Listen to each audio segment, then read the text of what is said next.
जय हिंद। स्वागत है आपका आरजी रिसर्च विंग पर। आज एक ऐसे नए टॉपिक के साथ मैं आपके सामने हाजिर हुआ हूं जो कि बहुत ही महत्वपूर्ण टॉपिक है। जैसा कि हम जानते हैं, अभी तुर्की इस प्रकार की आपदा, भूकंप जैसी आपदा है जिसकी वजह से पूरा देश आहत है और सभी देश अपने तरीके से तुर्की की मदद करने के लिए आगे आ रहे हैं। और इस तुर्की और सीरिया में जो ये भूकंप के झटके आए, इतने खतरनाक भूकंप आए, उसका हम विश्लेषण करेंगे और वहीं पर भूकंप क्यों आया इसके बारे में हम जानेंगे। तो आइए चलिए चलते हैं, देखते हैं क्या चीजें हैं वहां पे, किस तरीके से भूकंप आता है, क्या प्राथमिकता और क्या प्रिकॉशंस लेने चाहिए हमें भूकंप आने से पहले, और भूकंप के कारण बचाव, सभी पहलुओं पर चर्चा करते हुए आगे बढ़ेंगे। आइए चलते हैं। तो जैसा कि हम देख रहे हैं कि दो बड़े भूकंप के झटके, एक 7.8 तीव्रता का और एक 6.8 तीव्रता का भूकंप आया तुर्की और सीरिया में। तो 6 फरवरी को साउथ ईस्ट ऑफ तुर्की और सीरिया के बॉर्डर के निकट आता है ये भूकंप, और बहुत ही खतरनाक और विध्वंसक ये भूकंप था जिससे पूरे देश में हलचल मच गई, सारे देशों में। और सभी देशों ने देर ना करते हुए अपनी तरफ से जो उनसे हो सका उस तरीके की मदद पहुंचाने की कोशिश की। उसी कड़ी में एक आगे नाम भारत का भी है। तो 4000 से ज्यादा लोगों की कैजुअलिटी अभी हो चुकी है वहां पे। 4000 से ज्यादा लोग मारे जा चुके हैं और लगभग 1 लाख से ज्यादा लोग घायल हैं, जो कि अभी वहां पे इतनी कंडीशन खराब है कि इंडिया से एनडीआरएफ की टीम वहां पे रेस्क्यू ऑपरेशन कंटिन्यू कर रही है, ऑपरेशन दोस्त के तहत। तो चलिए आगे बढ़ते हैं। तो हम इसकी जियोग्राफिकल कंडीशन देखते हैं कि ये है कहाँ पे इंडिया के वर्ल्ड मैप पे। तो ये मैप पे हम जैसा कि देख सकते हैं, ये है हमारा तुर्की।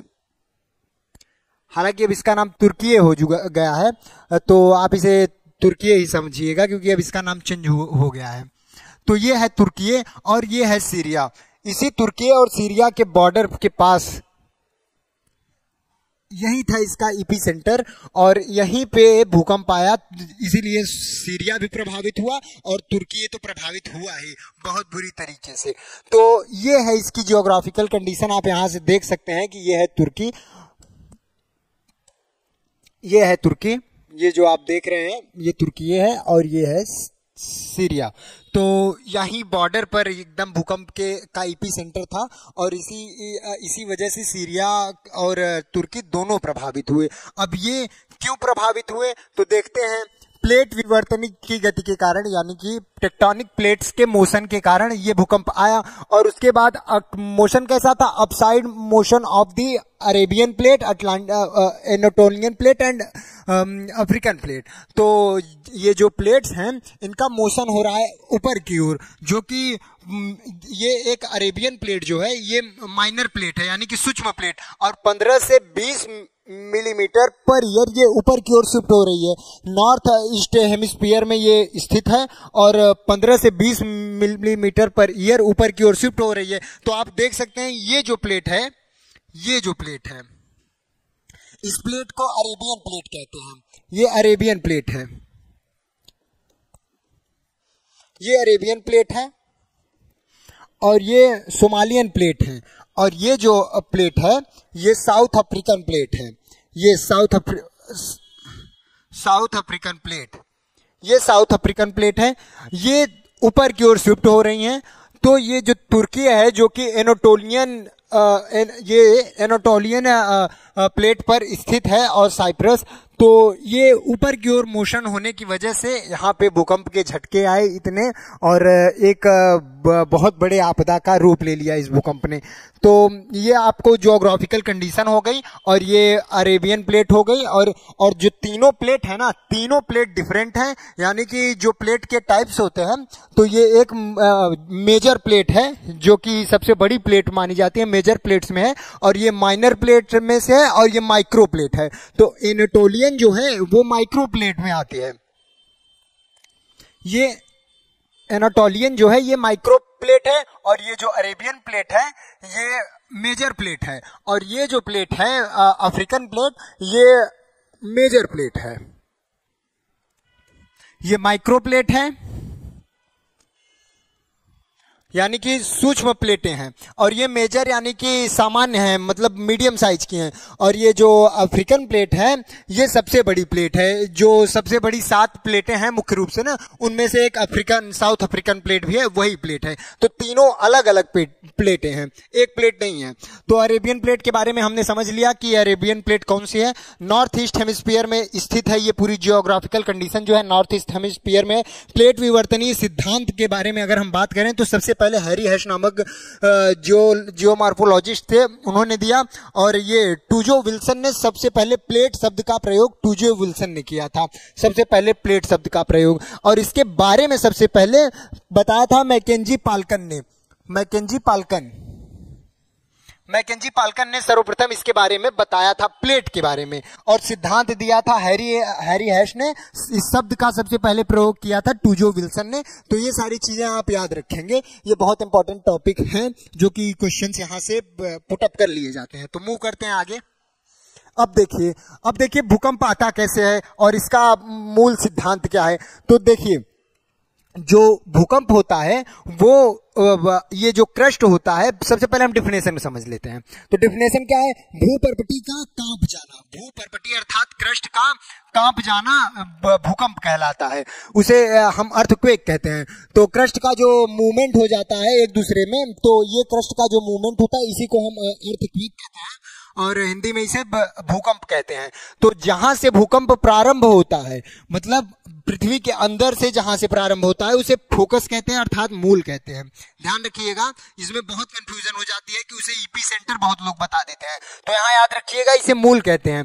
और ये जो बाहर सबसे पहले जहां पे टच करती है ये वेव क्रस्ट पे, ये जो हमारा क्रस्ट है, क्रस्ट पे जहां सबसे पहले टच करती है ये वेव, वहां पे इपी सेंटर होता है, जिसे अधिकेंद्र कहते हैं। अधिकेंद्र कहते हैं इसे, अधिकेंद्र। याद रखेंगे अधिकेंद्र। और ये मूल होता है जो कि अंदर होता है। मूल से याद रखेंगे, मूल कहाँ होता है, अंदर होता है। मूल अर्थात जड़ कहाँ होती है, अंदर होती है। तो मूल याद रखिएगा कि इसके अंदर होता है, नहीं तो आप भूल जाते हैं। तो देखिए, अब देखिए हम देखते हैं कि जब ये घटना होती है तो उस सब के पश्चात वेव्स बाहर आती है। वेव्स घटना कैसे होती है, कृष्ण जो ये प्लेट्स हैं इनका मूवमेंट होता है। प्लेट्स के मूवमेंट के कारण, घर्षण होने के कारण, घर्षण से ऊर्जा उत्पन्न होती है। और ऊर्जा किस रूप में बाहर आती है, तरंग के रूप में बाहर आती है। क्योंकि ऊर्जा तरंग के वो ऊर्जा है, और ऊर्जा को बाहर तो आना ही है क्योंकि वो घर्षण हो रहा है लगातार, और ऊर्जा बाहर आएगी तो किस फॉर्म में आएगी, तरंग के फॉर्म में। तरंग के फॉर्म का मतलब क्या है, वेव के रूप में। तो वेव के रूप में 3 प्रकार के वेव्स वहां से आते हैं। तो जो सबसे पहले वेव आता है हमारे ईपी सेंटर पर, मतलब क्रस्ट पर जो टच करता है, उसको हम बोलते हैं प्राइमरी वेव। उसको हम क्या बोलते हैं, प्राइमरी वेव। याद रखिए। और जो इससे ये थोड़ा बड़ा है इसे बोलते हैं सेकेंडरी वेव। जो दूसरी बार सेकेंड टाइम आती है, मतलब प्राइमरी वेव के बाद जो आती है वो सेकेंडरी वेव आती है, और सेकेंडरी वेव के बाद ये लव वेव आती है। तो ये इसका वो है कि किस तरीके से भूकंप कार्य करता है, किस तरीके से वो गतिशील होता है। तो आप ये चीजें समझ गए होंगे। अब देखिए, कंपन के और घर्षण के कारण ऊर्जा, सारी चीजें एकदम सीक्वेंस में लिखी हुई हैं, आप इसको समझते चलिएगा। जैसे भूपर्पटी के कंपन के कारण, घर्षण के कारण ऊर्जा, और ऊर्जा के कारण भूकंपीय तरंगे। तो भूकंपीय तरंगों के रूप में जो भूकंपीय तरंगों के प्रकार हैं वो प्राथमिक, द्वितीयक और तृतीयक, अर्थात लव तरंगे, इसे लव तरंगे भी कहते हैं। तो आपने ये देख लिया। तो जो हम अब आगे बढ़ते हैं और इन तीनों तरंगों के बारे में आपको विशेष रूप से अच्छे से बताते हैं। तो देखिए, जैसा कि ये सिस्मिक वेव्स, भूकंपीय तरंगों के बारे में हम पढ़ रहे हैं, तो सबसे पहले हम आपको बताते हैं, चर्चा करते हैं कि ये प्राथमिक तरंगे, जैसा कि मैंने बताया, ये प्राथमिक, ये द्वितीयक, ये तृतीयक। तो सबसे पहले हम इसके वेव अर्थात तरंग के बारे में बात करेंगे। तो ये अनुदैर्ध्य तरंग होती है। अनुदैर्ध्य का मतलब लॉन्गिट्यूडनल। लॉन्गिट्यूडनल का क्या तात्पर्य है? अब लॉन्गिट्यूडनल का मतलब होता है कि ये एकदम इस रेखा में चलती है, सीधी रेखा में। समझ रहे हैं आप, ये सीधी रेखा में चलती है। याद रखेंगे, सीधी रेखा का क्या कहने का मतलब है, ऐसे एकदम फ्लैट होके। ओके, तो ये एकदम फ्लैट होके सीधे चलती है। अनुप्रस्थ का क्या मतलब है? जब तरंग इस प्रकार से चले, अनुप्रस्थ यानी कि ट्रांसवर्स, ट्रांसवर्स जब तरंग इस प्रकार से चले तो उसे अनुप्रस्थ तरंग कहते हैं। तो इसकी जो गति होती है वो इस प्रकार की होती है और इसकी जो गति होती है इस प्रकार की होती है, यानी कि ये सरल रेखा एकदम सीधी गति करती है। ये जैसे इस लहर होती है जैसे ऊपर नीचे, इस तरीके से ये गति करती है, मतलब ऊपर नीचे जैसे हम लोग चलते हैं उस तरीके से, ऊपर नीचे, एक बार ऊपर फिर नीचे, इस तरीके से। मतलब इसमें ये जो हाइट होती है इसका एम्पलीट्यूड भी होता है और इसमें एम्पलीट्यूड नहीं होता है, याद रखिएगा, आयाम जिसे बोलते हैं। ये भी ऐसे चलती है, ये स्नेक की तरह चलती है, ये ऐसे ऐसे चलती है और ये सबसे खतरनाक होती है, डिजास्टरस, ये सबसे मोस्ट डिजास्टरस होती है लव वेव। तो हमने वेव के बारे में पढ़ लिया। अब दूसरा पढ़ेंगे फ्रीक्वेंसी। फ्रीक्वेंसी क्या है? फ्रीक्वेंसी है आवृत्ति, आवृत्ति का मात्रक हर्ट्ज, जिसे पर सेकंड भी बोलते हैं। तो अब देखिए फ्रीक्वेंसी, इसकी सबसे ज्यादा फ्रीक्वेंसी होती है। फ्रीक्वेंसी क्यों ज्यादा होती है? क्योंकि ये जल्दी जल्दी जल्दी जल्दी जल्दी, तो ये फ्रीक्वेंसी इसकी सबसे ज्यादा, ये डिनोट करता है कि इसकी फ्रीक्वेंसी सबसे ज्यादा है। और इसका जो फ्रीक्वेंसी सबसे ज्यादा और इसकी फ्रीक्वेंसी सामान्य होती है, इतना ज्यादा नहीं होती इसके कंपेयर में, ना इसके कंपेयर में। और इसकी जो फ्रीक्वेंसी होती है बहुत कम होती है, आवृत्ति इसमें बहुत कम होती है, इसीलिए यही रीजन है कि वो ज्यादा डिजास्टरस है। तो अब वेवलेंथ के बारे में बात करें तो वेवलेंथ इसका सबसे कम होता है, इसका सामान्य होता है, इसका सबसे ज्यादा होता है। अब सोचेंगे वेवलेंथ क्या है? तो वेवलेंथ का मतलब है जो वेव की लंबाई, मतलब वेव की लंबाई यानी कि जहां से ये प्रारंभ हुआ, यहां से ये इसकी लंबाई, ये इसकी वेवलेंथ होती है, समझ रहे हैं? जिसे हम लैम्डा से भी डिनोट करते हैं, समझ रहे हैं? तो इसे वेवलेंथ बोलते हैं। और ये वेवलेंथ इसका सामान्य होता है, और सामान्य जैसा कि हमने यहाँ पे लिख भी दिया है, सामान्य होता है, और इसका वेवलेंथ सबसे ज्यादा, क्योंकि ये बहुत, इसकी आवृत्ति कम होगी तो बहुत स्लोली आगे बढ़ेगी, इसलिए इसका जो वेवलेंथ होता है सबसे ज्यादा होता है। और ये सामान्य, ये तो आसानी से आपको चीजें याद हो जाएंगी कि इसमें इसका फ्रीक्वेंसी भी सामान्य और ये वेवलेंथ, एम्पलीट्यूड सब सामान्य है। और एम्पलीट्यूड की बात करें, एम्पलीट्यूड क्या है? आयाम, जिसे हम आयाम बोलते हैं। आयाम क्या है? कि कितना ऊपर जा रही है वेवलेंथ, हाइट इसकी, तो कितना ऊपर जा रही है, ये जो चीज है इसकी, हम इधर अभी हम इसको अलग से भी डिस्कस कर दे रहे हैं, तो यहाँ पे जगह कम है। तो देखिए ये जो हाइट होती है ना, ये इसकी एम्पलीट्यूड होती है। ये जो इसका हाइट है ना, ये इसका, तो इसमें ये तो बहुत जल्दी जल्दी वो हो जाती है, तो इसका जो एम्पलीट्यूड है वो भी कम होता है, इसका सामान्य होता है एम्पलीट्यूड, और इसका ज्यादा होता है क्योंकि ये ज्यादा ऐसे ऐसे एकदम स्लोली आती है, तो ये हाइट ज्यादा बन जाती है, तो इसका आयाम ज्यादा होता है।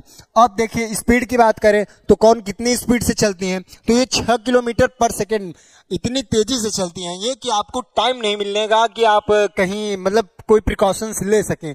तो 6 किलोमीटर पर सेकेंड, और ये 3.5 किलोमीटर पर सेकेंड, ये 1.5 किलोमीटर। अब आप सोच रहे होंगे कि ये इतना स्लो चलती है, और आपने लिख रखा है सबसे ज्यादा डिजास्टरस ये है, सबसे ज्यादा डेंजर है, स्लो चलती है, तो ये कैसे डेंजर? तो मैं स्पष्ट करता हूं। तो देखिए ये इतना तेजी से आती है कि पता ही नहीं चलता लोगों को, इसका कोई पता ही नहीं चलता, इतना तेजी से आती है। और ये थोड़ा सा इससे स्लो आती है, तो इसका थोड़ा बहुत पता चलता है, लेकिन कोई प्रभाव नहीं पड़ता इन दोनों से। लेकिन जब ये वेव्स आती है ना, लव वेव्स, तो ये पूरा एकदम इतना स्लोली आती है, इतना धीरे कि पूरा एकदम से हिला के रख देती है चीजों को, मकान जो भी चीजें हैं उनको हिला के रख के एकदम गिरा देते हैं उनको। तो इसलिए ये स्लो होने के कारण भी इनका जो वेलोसिटी है स्लो है, ये भी एक इम्पॉर्टेंट रीजन है कि ये सबसे खतरनाक होती हैं। अब बात करें पेनिट्रेशन पावर मतलब भेदन क्षमता, तो ये ठोस, द्रव, गैस तीनों में जा सकती हैं। प्राथमिक तरंग ठोस, द्रव, गैस तीनों में जा सकती है। ये केवल ठोस और गैस में जा सकती है, द्रव में नहीं जा सकती है। ये भी ठोस, द्रव, गैस में नहीं, द्रव में नहीं जा सकती, ठोस में जा सकती है, गैस में जा सकती है, ये तीनों में जाती है। ये केवल ठोस और गैस में जाती है। डेंजरस, अब मतलब किसमें कितना ज्यादा खतरा है? प्राथमिक वेव सबसे कम खतरनाक होती है, इसका किसी को पता भी नहीं चलता ज्यादा, तो सबसे कम खतरनाक। उसके बाद इसका सामान्य होता है, चीजें पता चल जाती हैं कि भूकंप आया था। ये पांच ये लगभग 7 से कम तीव्रता का होता है, और ये 7 के बराबर का होता है, और ये 7 के प्लस का होता है। 7 के प्लस की तीव्रता का भूकंप ही सर्वाधिक खतरनाक होता है, और ये विध्वंस मचा देता है जहां भी आता है, जिस प्रकार से कि हमारे तुर्की और ये सीरिया में आया है। तो आगे मूव करते हैं। ये चीजें समझ में आई होंगी, आप इसका स्क्रीनशॉट ले सकते हैं, स्क्रीनशॉट रख लीजिए। ये बहुत इंपॉर्टेंट चीज है, बहुत जगह ये यहाँ से क्वेश्चंस पूछे जाते हैं, किसी भी एग्जाम में यहाँ से क्वेश्चन आपको जरूर मिल जाएंगे। तो आप आइए अब हम समझ लेते हैं ये वेवलेंथ क्या है, एम्पलीट्यूड क्या है, क्योंकि आपको कंफ्यूजन न रहे ना। तो चलिए इसे समझ लेते हैं। तो मोशन ग्राफ ऑफ वेव्स, तो हम समझते हैं कि कैसे ये मोशन करते हैं। तो सबसे पहले हम प्राइमरी वेव, सेकेंडरी वेव और ये लव वेव। तो बात करें अगर प्राइमरी वेव की, तो ये इनकी जो फ्रीक्वेंसी होती है वो बहुत कम होती है, ऐसे स्लोली मूव करती है। स्लोली मतलब स्पीड इनकी फास्ट होती है, और इनका जो फ्रीक्वेंसी होती है, आवृत्ति होती है, वो बहुत ज्यादा होती है, और इनकी जो आवृत्ति होती है इसके कंपेयर में थोड़ा ज्यादा होती है। तो ये थोड़ा ऐसे ऐसे ऐसे ऐसे और ये जो लव वेव है इसकी फ्रीक्वेंसी बहुत कम होती है, तो ये एकदम ऐसे स्लोली चलती है। इस तरीके का इन लोगों का कुछ हुआ है। तो सबसे ज्यादा फ्रीक्वेंसी इसकी होती है, उसके बाद इसकी, फिर इसकी, सबसे कम फ्रीक्वेंसी इसकी होती है। ठीक, तो अब हम बात करें तरंग दैर्ध्य अर्थात वेवलेंथ की बात करें, तो जो वेवलेंथ होता है, अगर हम इतना ये पार्ट लेके आए हैं यहाँ पे ऐसे बना दें, तो ये जो लंबाई होती है ना, इसे ही वेवलेंथ बोलते हैं, जिसे हम लैम्डा से डिनोट करते हैं, और हिंदी में इसको तरंग दैर्ध्य कहते हैं।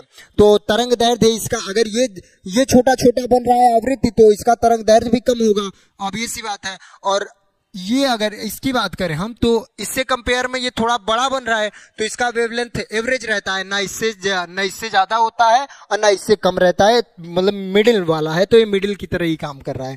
तो ये वेवलेंथ होता है, और इसका जो वेवलेंथ होता है इतना स्लोली चल रहा है कि सबसे ज्यादा वेवलेंथ है। तो सबसे ज्यादा वेवलेंथ देखिए, ये छोटा सा है, और ये सबसे ज्यादा इसका वेवलेंथ होता है, यानी कि इसका सामान्य होता है, इसका कम होता है, सबसे ज्यादा। अब बात करें एम्पलीट्यूड की, जिसे हम हिंदी में आयाम कहते हैं, तो अगर हम इसको यहाँ पे निकाल लें, और ये एक हम छोटा सा पार्ट यहाँ पर ला रहे हैं, यही छोटा सा पार्ट यहाँ है, तो देखिए ये जो हाइट है ना, ये हाइट ही एम्पलीट्यूड कहलाती है, आयाम जिसे बोलते हैं, यही हाइट है। तो सबसे ज्यादा हाइट कहाँ पे, क्या यहाँ पे सबसे ज्यादा हाइट है? यहाँ पे सबसे कम हाइट है, यानी कि ये प्राइमरी वेव में ये एम्पलीट्यूड जो होता है वो कम होता है। अब इसमें हम देखते हैं सेकेंडरी वेव में इसके कंपेयर में थोड़ा सा ज्यादा इसमें हाइट है, तो ये एवरेज में आ जाती है, सामान्य में। तो अब इसमें देखिए, इसमें सबसे कम हाइट है। तो सबसे कम हाइट है क्यों? क्योंकि ये बहुत स्लोली मूव कर रही है, तो सबसे कम आयाम होता है, इसमें सबसे कम आयाम होता है। याद रखेंगे, ये सारी चीजें हैं जो कि मैंने एक्सप्लेन कर दी। आशा करता हूं कि चीजें समझ में आई होंगी। चलिए आगे बढ़ते हैं। अब देखिए, अब हम पढ़ते हैं सिस्मिक बेल्ट, जो कि मुख्य रूप से 3 प्रकार के हैं हमारे सिस्मिक बेल्ट।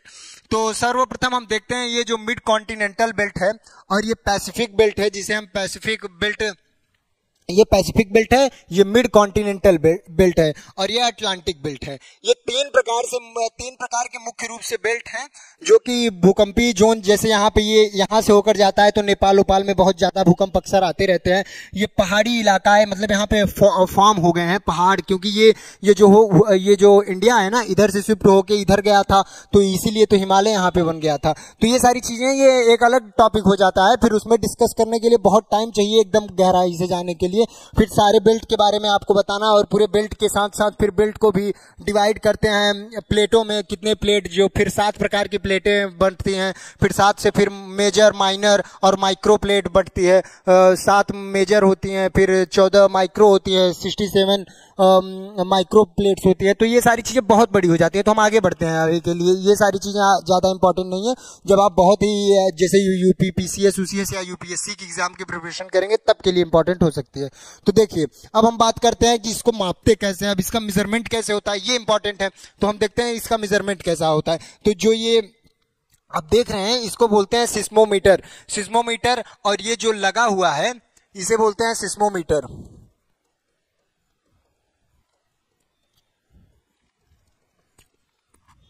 और ये जो इसमें ये लगा हुआ है कागज आप देख रहे हैं ना, ये कागज की एक मतलब रोल लगा हुआ है कागज का, तो आप इसे बोलते हैं सिस्मोग्राफ।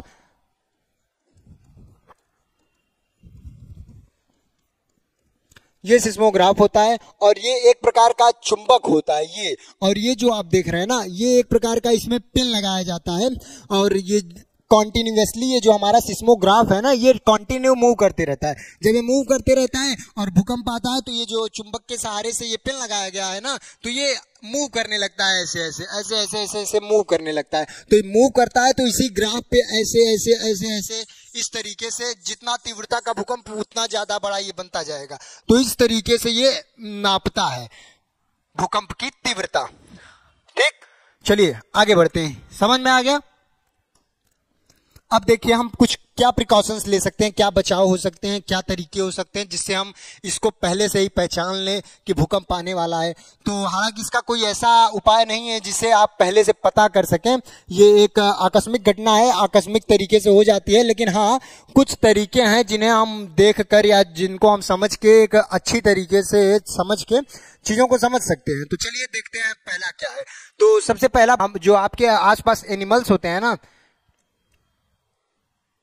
उनको इन सब चीजों की मतलब पहले से इनको पता चल जाता है, क्योंकि वो जो क्या कहते हैं प्राइमरी वेव है ना, वो सबसे पहले आ जाती है क्रस्ट पर। और वो प्राइमरी वेव सुन कौन पाता है? केवल जानवर ही उसको एनालाइज कर पाते हैं कि कुछ सही नहीं होने वाला है, कुछ गलत होने वाला है।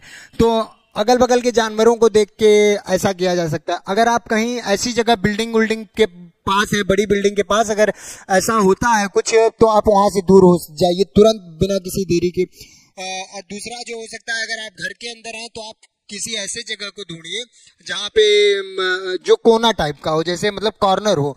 तो कॉर्नर पर खड़े हो जाएंगे तो वहां पे आपके बचने के चांसेस बढ़ जाते हैं। और या तो फिर कोई ऐसी जैसे तख्त वखत हो उसके नीचे छिप सकते हैं, इस तरीके की चीजों को कर सकते हैं। ये 3-4 चीजें हैं जिन्हें आप अपना के बच सकते हैं भूकंप से। तो ये चीजें आपको समझना अनिवार्य था। मैंने इसको इसलिए इम्पोर्टेंट समझा क्योंकि एक करंट इशू है और आप लोगों के एग्जाम्स में यहाँ से क्वेश्चंस पूछे जा सकते हैं। तो ये टॉपिक मैंने आपसे डिस्कस किया और मैंने जैसा कि बताया कि अभी कम से कम 70 से ज्यादा देश जो कि सीरिया और तुर्की की मदद के लिए आगे आए, और उनमें शीर्ष में सबसे पहले शीर्ष में भारत का भी नाम है। तो भारत एक ऐसा देश है जो कि वसुधैव कुटुंबकम मुंह से नहीं बोलता, बल्कि उसे ग्राउंड लेवल पर करके भी दिखाता है, और उसने भारत ने साबित कर दी। और जबकि ये जो तुर्की है वो भारत के सदैव विपक्ष में रहता है, यहाँ तक कि कहा जाता है कि पाकिस्तान के साथ मिलके ये एक ऐसी सैन्य टुकड़ी का गठन कर रहा है जो जम्मू कश्मीर को आजाद करा देगा। तो हम ये सारी चीजें हैं, लेकिन फिर भी भारत इस आपदा के समय में, इस घोर संकट के समय में सीरिया के साथ, ऑपरेशन दोस्त के साथ खड़ा हुआ है। हमारी एनडीआरएफ की टीम एकदम पूरी जोश के साथ वहां के लोगों को बचाने का कार्य कर रही है। बहुत बहुत धन्यवाद। आपको चीजें समझ में आई होंगी। मिलते हैं फिर एक ऐसे इंटरेस्टिंग टॉपिक के साथ, तब तक के लिए धन्यवाद। जय हिंद।